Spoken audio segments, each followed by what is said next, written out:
Shalom, shalom, Yashua. His brother Alaya coming back at it with another video, right? So, usually my intros I say Eliyahu, but finally got the ancient Paleo Hebrew version, right, of the prophet Elijah, his name, not in the Yiddish Hebrew, which, would translate to be Eliyahu, but in the ancient Paleo Hebrew that our forefathers spoke, and that the Most High and the angels of the host of heaven spoke, right? So, got my name now, finally got the breakdown on it through the Spirit, Alaya. Right, so for today's video, I'm going to be touching on how that the true Jews, according to the scriptures, right, and not only, the scriptures back these things up, but I'm going to be using the scriptures to prove this, but archaeology, right, history, and even prophecy proves that the true Jews, according to the Bible, the Hebrew Israelites, right, who originally came from the land of Israel, are so-called blacks, Hispanics, and Native Americans, right, and I'm going to be touching on a few verses through the Spirit, right, not going to be able to make a very, very long lesson, but enough to get the edification. But, you so-called black Hispanics and Native Americans, right, you're willing somebody, receives this message through the Spirit, come back home to their true nationality and their heritage, right, while we're in these last days, because time is running out, man. I mean, we at the end of this thing, right? It's only a matter of time before the Most High causes all hell to break loose on the earth, and, just no way to escape, right? But those who are, fervent in spirit, serving the Most High in diligence, and they're going to be the ones that's going to be delivered out of these terrible times up ahead, man. But you got to make sure that you know who you are according to the Bible, and that starts with you reconnecting with your ancient history, which would be you being the Israelites, right? You so-called blacks, Spanish, and Native Americans are God's chosen people according to the Bible, and that's what's true, right? So first and foremost, I want to touch on this, right? So I'm going to touch on a few precepts. We're going off the dome through the Spirit, right? So first and foremost, I'm going to kick it off with the book. I'm going to start with the book of Jeremiah 14:2, right? Slot, yeah, man, right? But kicking it off, I'm going to get to the book of Jeremiah, right? Chapter 14 and verse number 2, right? So this is a precept, right, given to the prophet Jeremiah concerning, the dearth, as it says in verse 1. So I'm going to start from the top. The word of the Lord that came to Jeremiah concerning the dearth, right, which means a famine. Verse 2, Judah mourneth. And we understand that Judah is one of the 12 tribes of the children of Israel. So it says, Judah mourneth, and the gates thereof languish. They are black unto the ground, and the cry of Jerusalem is gone up. So when it says they are black unto the ground, right, meaning what? Their skin tone, right, resembles that of the ground. And when you look on the earth today, not everybody's skin tone resembles that of the ground, right? Because dirt is what? Brown. First and foremost, it's not tan, it's not white, it's not peach, right? It's brown. Even at the top, and the deeper you go into the soil, the darker and darker and darker it gets, right? So what does that prove? That the children of Israel, first and foremost, right, are so-called melanated, man. They're melanated people, and they're brown like the same color as the dirt. So when you look at the demographic of people on the earth, and who resembles, the darkness the most, you look at the, so-called melanated group. So that automatically disqualifies, the Caucasian race, right, and even certain Asian races, and so on and so forth, right? But that was just one thing. That's just one verse. So now we're about to get this in the book of Songs of Solomon, chapter 1 and verse 5, about the richest king to ever walk the earth and the wisest king, who was the Israelite, King Solomon, right? So kicking it off from chapter 1 and verse 5, it says, I am black, but calmly, O ye daughters of Jerusalem. So this is King Solomon. He's saying what? He's black, right? But calmly, O ye daughters of Jerusalem. And another thing, right? We look on the earth today, dealing with that word black, right? Who's known for calling themselves that? Even though black is just a color, right? Our people, so-called Israelites, it's like so-called black people, Hispanic people, Native American people, Israelites. Well, predominantly so-called black people, right? You ask them, where you from? What's your nationality? right? Even on the so-called job papers, you gotta fill it out. You gotta bubble in that little square, right? You're more than likely filling in Black or African American, right? So just off of that, you just know it's talking about a specific type of Black person, people, right? Which would be the African, so-called African Americans, right? So with that being said, right, we just know off rip that they can't be talking about the so-called Indian man, because the Indian man, right, he doesn't call himself Black, he calls himself Indian, right? Or Hindu, right? Because he don't call himself Hindu, right? But the point is, he don't call himself Black. The Asian man, he doesn't call himself Black, even though they're melanated. Certain Asian men, right? And just these other racial groups, they don't call themselves Black. Only so-called African Americans call themselves Black, right? So it says, "I am Black, but calmly, O ye daughters of Jerusalem, as the tents of Kedar, and as the curtains of Solomon." So he pretty much contrasts or compares his darkness to the tents of Kedar. So when you look at the tents of Kedar on the internet, this is what pops up, right? See the image of it. So you see the tents of Kedar. It's a very dark color, man. This picture right here seems to be a dark brown, right? But the other pictures look, almost black, kind of resemblance. But the point is, King Solomon, he's a dark-skinned, melanated man, according to the scriptures, right? And we didn't even get to the meat yet. That was just a few, right? So let me get the book of Job. Job, another renowned prophet, right? Known in the scriptures, spoken about, right? It's the book of Job, chapter 30, verse number 30. This is what Job says, right? So this is around the time, right, when Job, he was in the mourning, of course, right? Because he lost everything. But nevertheless, I'm gonna hop right to the verse. Job chapter 30 and verse number 30. My skin is black upon me, and my bones are burnt with heat. Because why is his bones burnt with heat? Because the sun, right? It's striking down upon his skin, the outside of his body. And who's known to be getting darker whenever the sun hits him? Right? We don't turn red. We don't start to, kind of get lighter when we're in the sun. No, we get darker. You feel me? So-called melanin, it gets darker. You see what I'm saying? So, that shows you that even Job was an Israelite. He was an Israelite, is a so-called black man. And not to mention, right, Yahweh Shah, or who the world calls Jesus Christ, he's a so-called black man. He's the darkest so-called black man of them all. Right? It's the book of Revelation, chapter 1, verse number 14. His head and his hairs were white like wool. Right? So this is biblical description, first and foremost. Right? So this is the second description of the scriptures. Right? Because you got another description in the book of Daniel, chapter 10, right, in verse 2 on down, if I'm not mistaken. Then you also got this description in the book of Revelation, chapter 1, verse number 14. So I'm starting from the top. His head and his hairs were white like wool. So he had the hair texture was curly, kinky, like a sheet, and it was white. Right? It says as white as snow, and his eyes were as a flame of fire. So he had red eyes, man, flaming hot red eyes. Verse 15, and his feet like unto fine brass. So when you look at brass, when you look it up on the internet, it's a brownish color. Think of a brass trumpet, it's brown, right?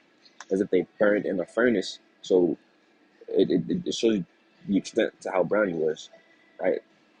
So it was the color of brass as it burnt in a furnace. If you burn anything in a furnace, in the oven, if you roast a marshmallow, even though it's white, it comes out what? Dark. Right? So the Lord is very dark, right? A very, very dark-skinned man. And his voice as a sound of many waters, which means he just had a mighty voice, right? He was loud. See what I'm saying? So that's the second description, right? The Lord, Yahweh Shah. Now let's get the first description. I'm gonna even get the description of the Most High God, right? The God, the creator of all things, through his son Yahweh Shah. Yahweh, right? Being his name in the ancient Paleo Hebrew, which means he is or he exists. Hey, the Most High, the Heavenly Father, even the angels, they're all melanated beings, right? And we've been lied to our whole lives, right? So let me get this. This is the book of Daniel, chapter 12, it's like a 10, verse. We start at verse number 6, right? It's another description of Yahweh Shah. I'm gonna start at 5. Then I lifted up mine eyes and looked, and behold, a certain man clothed in linen. Right? Linen was a fine, very comfortable ancient garment that, in the ancient day, it was very common for people to wear. People don't really wear linen that much nowadays, right? Linen is hard to extract, you feel me? And it's very pricey. But, back then, these things, was more accessible. People were actually you know, it, these things were being produced on a massive scale, by everybody. So let me read this, right? Clothing linen, whose loins were girded with fine gold of Uphaz, right? Which is going into what he had a gold belt. Now, who's known for wearing belts? Gucci belts, Louis Vuitton belts. Israelites, man. So-called black Hispanics and Native Americans. We the ones that started the trend with those things, man. You think the so-called white man, kind of one day just decided to wear some kind of designer, his designer brand, and he kind of posted an outfit on Instagram, and everybody was rocking with it. No, it started with so-called black Hispanic Native American men wearing these things, man, and making them popular because we just have something about us, that swag, the way we rock things. You feel me? We just make everything into a trend for real, right? But continuing on, his body also was like the barrel, and his face as the appearance of lightning, right?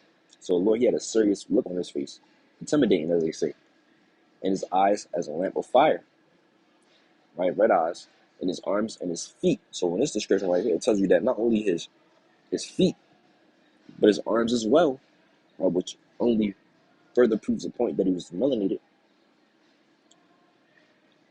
like in color to polished brass, and the voice of his words like the voice of a multitude. See what I'm saying? So that's two witnesses, right? Then the Lord said, by the mouth of two or three witnesses shall a matter be established, right? So we got, evidence on evidence on evidence that proves that the people of the scriptures were all melanated people, right? And so now what you have is, when you look it up on the internet, right, you see Bible prophets, right? For instance, what's going to pop up? A whole bunch of whitewashed images, right? Look at this, man. You think these were the people that was in the scriptures, right? You think this is Moses and the Lord Yahweh Mashiach and Isaiah and Jeremiah and Job and Habakkuk, right? And damn Daniel, right? And damn Hosea. Right? You think these were the men of the scriptures right here? You think this was Zephaniah? You think this man wrote the book of Zephaniah? Come on now. You think this is the prophet Elijah? Are you serious? Oh, you got to be kidding me right now. Where's this description in the scriptures? You try to look up. There's no description of so-called white people in the scriptures. The only time you see a description or hear a description of so-called white people is during the birth of Jacob and Esau, right? Where it describes Esau, who is the progenitor of the race of the Caucasians, being described as being red all over because his blood is shown through his skin. When you look at, in the world to now today, when you look at these specific group of people, when you look at them, when they're sun for too long, they start to heat up, and their blood starts to show through their skin, right? Because they're red. Truly, they're not really white, they're red, right? We're not really black, we're brown, right? So nowhere in the Bible do you find a description of these people, right? Because guess what? This really comes from a historical event called the iconoclasm, which began during the Renaissance period after the Romans, right? They came back to power around 1400s, right? And basically, they pretty much whitewashed every image, dealing with the scriptures, dealing with the prophets, even dealing with our Lord Yahweh Mashiach, right? So let me look this up real fast, right? There's even verses on this in the Bible too. I'm gonna bring that out through the Spirit as well, Lord willing. The action of taking or assertively rejecting cherished beliefs and institutions or established values and practices. The rejection or destruction of religious images is heretical. The doctrine of iconoclasts. So that's what happened. They took our images, they completely changed the likeness of them, and they made them likened unto what? Caucasian people, right? They changed the hair, they changed the melanin on the skin, right? They changed the facial features, all to make it look like them, to make it look like as if they're the people of the book. You see what I'm saying? How do they do this with the Bible and no other thing, right? Because they understand the power that's within the scriptures. So therefore, since they have the power in their hands and they have the power over that narrative, that's what they use their power to use it for evil, not for good, because they're unjust and they're wicked, and they pretty much paint the likenesses of their images to fit their kings and their princes. And that's also spoken about in the book of Maccabees, if I'm not mistaken. So let me get this real fast. It's the book. Let me get the description of the Most High Lord one after this, right? But I'm pretty sure it's the book of First Maccabees, chapter 13, right? Which tells you about the Greeks, how that image of so-called white Jesus came to play. All right, so let me see. It might be this. Salak, bear with me. All right, it might be second Maccabees. Salak.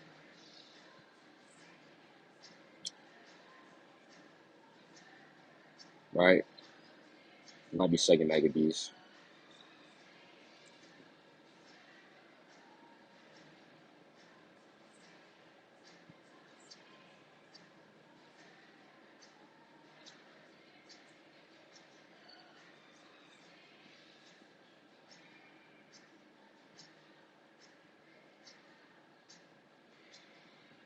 Salakia.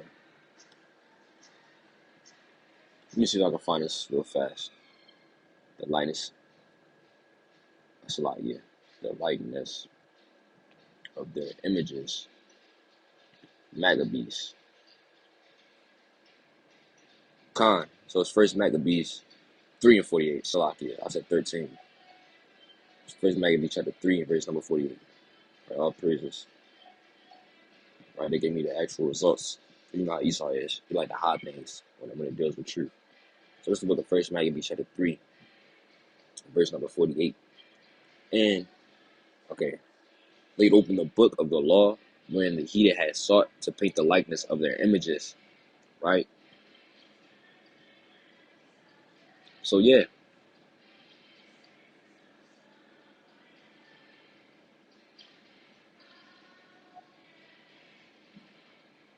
Right? So the point is, man, they took our pictures, our biblical images, our biblical forefathers and ancestors, and they made them look like them.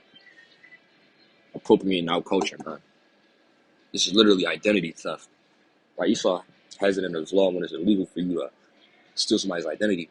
When he's done that to a whole entire race of people, not only that, but he's stolen their land.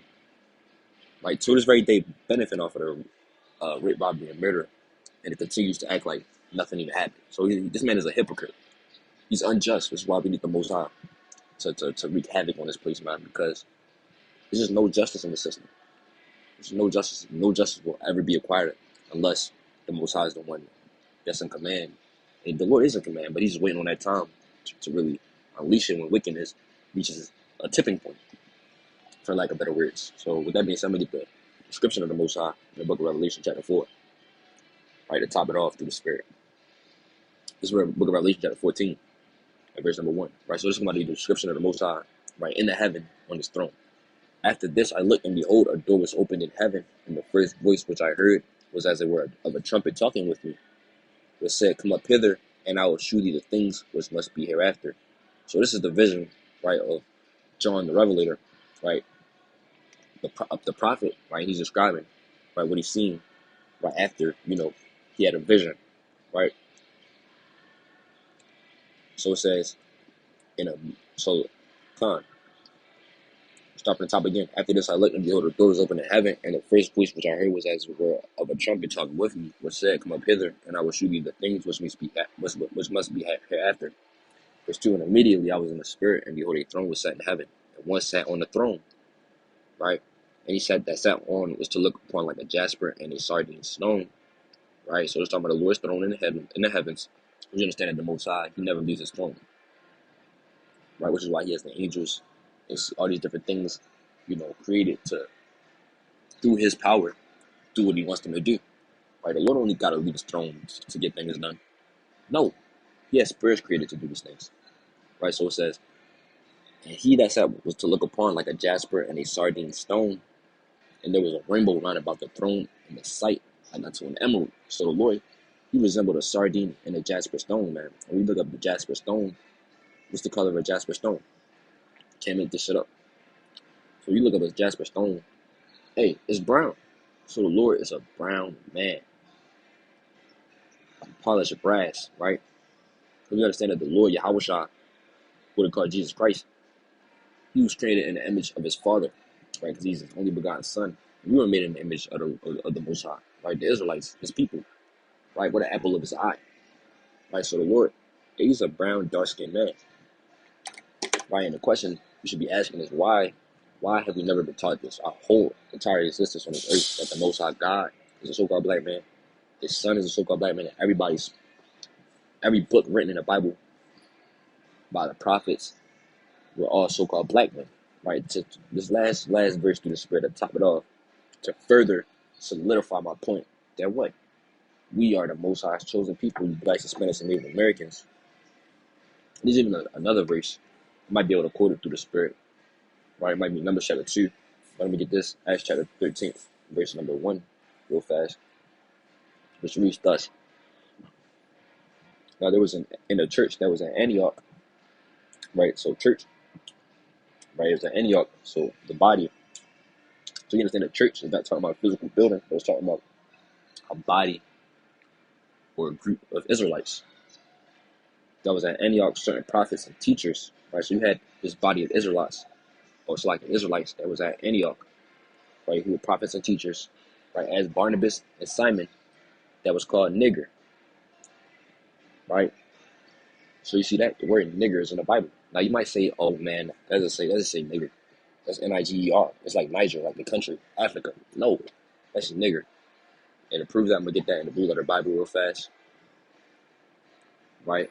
Because hey, we've been whitewashed as a people, as a nation. Even you non-Israelites think that the Lord is a so-called white man, right? Because of the sorcery of the so-called white man, right? Changing all the likenesses of our images and making it to resemble the images of their people. You see what I'm saying? Which is all witchcraft and sorcery. All right, so let me get this. Right, Acts 13:1. I'm going to really dive into that word nigger, right, in the Bible.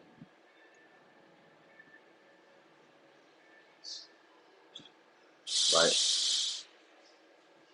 Get this real fast. So it says nigger. You see? Origin. Black. Nigger. A Christian. Nigger. So you see that? So it's talking about a so-called black person. And we see all throughout the scriptures, the prophets referring to themselves as being black, which simply means dark skinned.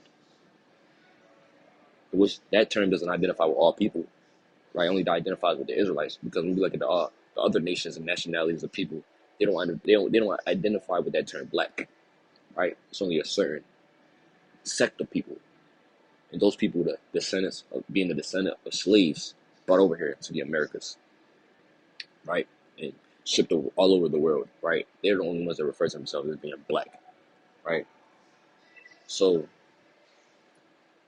just to further expound on this, I'm gonna get the pronunciation, real fast.